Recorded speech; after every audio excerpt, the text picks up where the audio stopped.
Hi guys, welcome back to our YouTube channel cut to cut with Sid. So guys, ఈరోజు మనం ఒక important topic మాట్లాడుకుందాం. So ఆ topic name ఏంటంటే nobody is superior.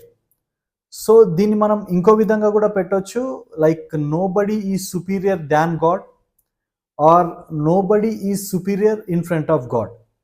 నా లైఫ్లో నేను చూసిన కొన్ని ఇన్సిడెంట్స్ ఎగ్జాంపుల్స్గా చెప్తూ ఈ టాపిక్ని మీకు చెప్తాను. సో ఈ టాపిక్ వల్ల లైక్ ఎవరిని కించపరచడమో లేదంటే లైక్ ఎవరి లైఫ్ని జడ్జ్ చేయడమో అలాంటిది ఏం జరగదు. But the thing is like at that particular point of time, ఆ టైంలో లైక్ వాళ్ళకి అలా జరిగినప్పుడు నాకు అనిపించింది ఏంటంటే nobody is superior. Before we get into the main topic, ఒక ఇంపార్టెంట్ విషయం మీకు చెప్పాలనుకుంటున్నాను. అదేంటంటే లైక్ ప్రతి మనిషి దేవుడిని నమ్మాలి. అది అల్లా అయినా అవ్వచ్చు, ఆర్ జీసస్ అయినా అవ్వచ్చు, or any Hindu god, or at least they should believe that మనకి కనిపించని ఒక శక్తి ఈ యూనివర్స్ని నడిపిస్తుంది అని అయినా సరే నమ్మాలి. లేదంటే మెయిన్గా ఈ టాపిక్ మీకు అర్థం కాదు అండ్ ఈ టాపిక్లో నుంచి నేర్చుకోవాల్సింది మీకు ఏమీ ఉండదు. So coming back to the main topic, so examples తీసుకొని చెప్తాననేసి చెప్పాను కదా. సో ఇది వచ్చేసి ఒక మిడిల్ క్లాస్ ఫాదర్ స్టోరీ అనమాట. మిడిల్ క్లాస్ ఫాదర్ని ఎగ్జాంపుల్గా తీసుకొని మీకు చెప్తాను. సో ఈ స్టోరీ వచ్చేసి లైక్ కల్పితమో లేకపోతే లైక్ ఉన్నది లేనిది అన్నీ యాడ్ చేసి చెప్పడమో అలా కాదు. It's a complete real story. So late చేయకుండా టాపిక్లోకి వెళ్ళిపోదాం. సో ఒక మిడిల్ క్లాస్ ఫాదర్ ఉండేవాడు. సో అతనికి వైఫ్ అండ్ 2 చిల్డ్రన్ ఉన్నారు. దాంతోపాటు ఒక పెద్ద hotel, like his own hotel and ఒక డూప్లెక్స్ ఇల్లు, ఇవి ఉండేవి. సో వాళ్ళు ఎక్కడికి వెళ్ళినా సరే లైక్ మొత్తం ఫ్యామిలీ కలిసి లైక్ చాలా బాగా అనిపించేవాళ్ళు, హ్యాపీగా కనిపించేవాళ్ళు. లైక్ ఒక ఫుల్ ఫ్లెడ్జెడ్ ఫ్యామిలీ రా, ఎంత మంచి హ్యాపీ ఫ్యామిలీ అన్నట్టు బాగా అనిపించేవాళ్ళు అందరికీ. సో ఎందుకు బాగా కనిపించే వాళ్ళు అనేసి అంటున్నానంటే, సో ఎవరైనా ఒక ఫ్యామిలీ అందరూ కలిసి, ఒక నలుగురు కలిసి ఎప్పుడు కనిపిస్తారు, లైక్ ఒక ఫంక్షన్ ఆర్ ఎనీ అకేషన్కి వాళ్ళు వెళ్ళినప్పుడే అందరికీ కనిపిస్తారు. సో అలా అందరికీ కనిపించినప్పుడు ఆబ్వియస్గా వాళ్ళు బాగానే కనిపిస్తారు. లైక్ అంతా నలుగురు కలిసి వస్తారు, మంచిగా అందరిని చూసి నవ్వుతారు. సో ఒక మంచి ఫ్యామిలీ, అరే ఎంత బాగున్నారు అందరు కలిసి అన్నట్టు అనిపిస్తుంది. బట్ ఇంటర్నల్ కాన్ఫ్లిక్ట్స్ అనేది ఎవరికీ తెలియదు, ఎవరి ఇంటివి వాళ్ళకే ఉంటాయి. సో ఈ సొంత ఇల్లు, డూప్లెక్స్ ఇల్లు అండ్ ఒక పెద్ద హోటల్, ఇవన్నీ ఉండడం వల్ల ఎలా ఉండేదంటే ఆయన లైఫ్ లైక్ చుట్టూ ఎప్పుడు ఒక 10 మెంబర్స్ ఫ్రెండ్స్ ఉండేవాళ్ళు. అండ్ ఆ 10 మెంబర్స్ ఎప్పుడు లైక్ అతని వెనకుండి లైక్ లిటరలీ భజన బ్యాచ్ అంటారు కదా, అలా ఉండేదన్నమాట. సో ఎప్పుడు అరే నీకంటే తోపెవడు లేడరా అని చెప్తూ భజన చేస్తూ ఉండేవాళ్ళు.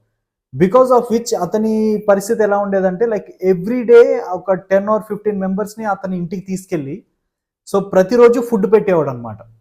సో ఇంట్లో వాళ్ళు ఏం ఫీల్ అవుతున్నారు, లైక్ పెట్టగలరా పెట్టలేరా, లైక్ వండగలరా, ఇవన్నీ అతనికి అనవసరం. ఓన్లీ థింగ్ ఈజ్ లైక్ ఆ 10 మంది ఆర్ 15 మంది ఆయన వెనకుండాలి, ఆయనకి భజన చేస్తూ ఉండాలి. దానికి ఆయన ఫుల్ సాటిస్ఫైడ్గా ఫుల్ ఎంజాయ్ చేస్తూ ఉండేవాడు అనమాట ఆ పర్టికులర్ సిచ్యువేషన్స్. సో అదే మనిషి లైక్ ఇంకొక సైడ్ వచ్చేసి, అంటే ఇంట్లో బయట ఫుల్ హీరో లాగా బిల్డప్ ఇచ్చే అతనే ఆ డబ్బు వల్ల, సో ఇంటికి వచ్చేసేటప్పటికి లైక్ వైఫ్ని కేర్ చేసేవాడు కాదు, లిటరలీ కొట్టేవాడు అండ్ తన్నేవాడు, లైక్ ఎవ్రీథింగ్ అనమాట. సో దాంతోపాటు లైక్ పిల్లలకి అయితే అసలు టైం ఇచ్చే ఛాన్సే లేదు. అసలు పిల్లలు ఉన్నారా లేదా అనే థాటే ఉండేది కాదనమాట. లైక్ పొద్దున్నే లెగడం, వెళ్ళిపోవడం, మళ్ళీ ఎప్పుడో మిడ్ నైట్ రావడం ఇంటికి. సో అలా ఉండేది అతని సిచ్యువేషన్. సో ఆ మనీ ట్రాన్స్లో లిటరలీ అతను దేన్ని లెక్క చేసేవాడు కాదు అండ్ దేన్ని కేర్ చేసేవాడు కాదు అసలు లైఫ్లో. సో మెల్లిమెల్లిగా ఏమైందంటే లైక్ ఒక 1 year 2 years 3 years ఆ మనీ అయితే ఉంటాయి.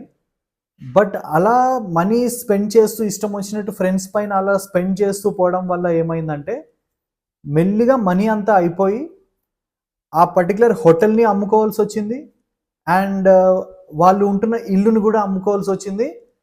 అండ్ బోనస్గా అప్పుల్లోకి వెళ్ళిపోయారు వాళ్ళు. వచ్చేదానికంటే పోయేదే ఎక్కువ ఉంటే లైక్ ఎంతున్నా మనకు అది అయిపోతుంది. సో అదే అయిందనమాట ఈ పర్టికులర్ ఫాదర్ విషయంలో కూడా. సో ఇప్పుడు అతను వచ్చేసి కంప్లీట్గా జీరో, మొత్తం అప్పుల్లోకి వెళ్ళిపోయాడు కాబట్టి. అండ్ ఎవరైతే ఫ్రెండ్స్ ఉండేవాళ్ళో ఇప్పటివరకు వాళ్ళైతే ఆబ్వియస్గా లేరు.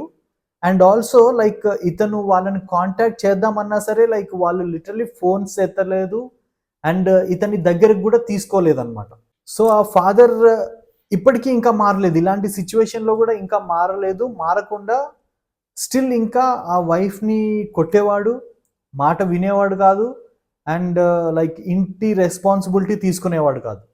ఇప్పటికీ అప్పులు ఇంకా చేస్తూ లైక్ ఇంకా వస్తాయి, నాకు కొన్ని రావాల్సిన మనీ ఉన్నాయి, అప్పుడు మీకు ఇస్తా అని చెప్పి ఇంకా కొత్త కొత్త అప్పులు చేస్తూ లైక్ ఇంకా మునిగిపోతూ ఇంట్లో రెస్పాన్సిబుల్గా లేకుండా ఇంకా సేమ్ కంటిన్యూ చేసేవాడు అలానే.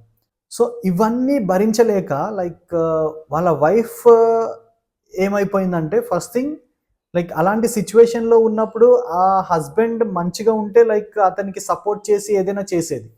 బట్ ఇలాంటి సిచ్యువేషన్లో కూడా మళ్ళీ అతను ప్రతిరోజు కొట్టడం అయ్యేటప్పటికి ఆ వైఫ్ ఏం చేద్దాం అనుకుందంటే ఇంకా ఫైనల్గా సూసైడ్ చేసేసుకుందాం పిల్లలతో సహా అనేసి డిసైడ్ అయిపోయింది.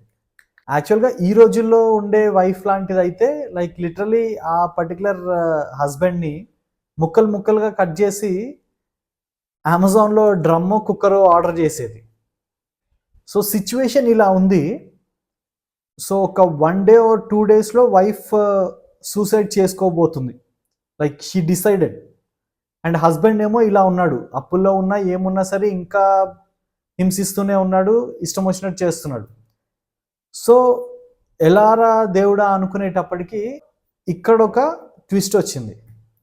అదేంటంటే స్టార్టింగ్లో చెప్పినట్టు nobody is superior than God. So నీకు డబ్బు ఉంది, బయట రెస్పెక్ట్ ఉంది అండ్ అధికారం ఉంది, ఇవన్నీ ఉన్నప్పుడు ఆ మూడింటిని రెస్పెక్ట్ ఇస్తూ అండ్ వాటికి ఒబీడియంట్గా లాయల్గా ఉండి నువ్వు ముందుకు వెళ్తుంటే లైఫ్లో నువ్వు బాగుంటావు. లేదు అని చెప్పి నువ్వు ఇంకా ప్రైడ్ చూపిస్తే ఏమవుతుందో అండ్ దేవుడు ఏం చేయగలడో అదే ఇప్పుడు జరిగిందనమాట. అదేంటంటే అతనికి పెరాలసిస్ వచ్చేసింది. సో ఆ పెరాలసిస్ వల్ల ఒక కాలు ఒక చెయ్యి పడిపోయాయి అండ్ మాట్లాడడానికి కూడా రావట్లేదు, రాదు ఇంకా. అండ్ లిటరలీ బెడ్ రిడన్ అనమాట. సో అతనికి ఆ పెరాలసిస్ వచ్చినప్పుడు అతని ఏజ్ 45. సో ఇప్పుడు 60. So it's been 15 years. అతను ఇంకా లైక్ మనలాగా నడవలేడు అండ్ మనలాగా మాట్లాడలేడు, బట్ హీ సర్వైవింగ్ అంతే.